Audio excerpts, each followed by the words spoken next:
حافظ. اگر آن ترک شیرازی به دست آرد دل ما را، به خال هندویش بخشم سمرقند و بخارا را. صاحب تبریزی. اگر آن ترک شیرازی به دست آرد دل ما را، به خال هندویش بخشم سر و دست و تن و پا را. هر آن که چیز می بخشد ز مال خویش می بخشد، نه چون حافظ که می بخشد سمرقند و بخارا را.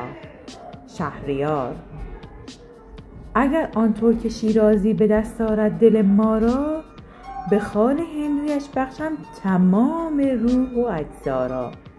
هر آن که چیز می بخشد به سان مرد می بخشد، نه چون صاحب که می بخشد سر و دست و تن و پا را. سر و دست و تن و پا را به خاک گور می بخشند، نه بر آن ترک شیرازی که برده جمله دلها را.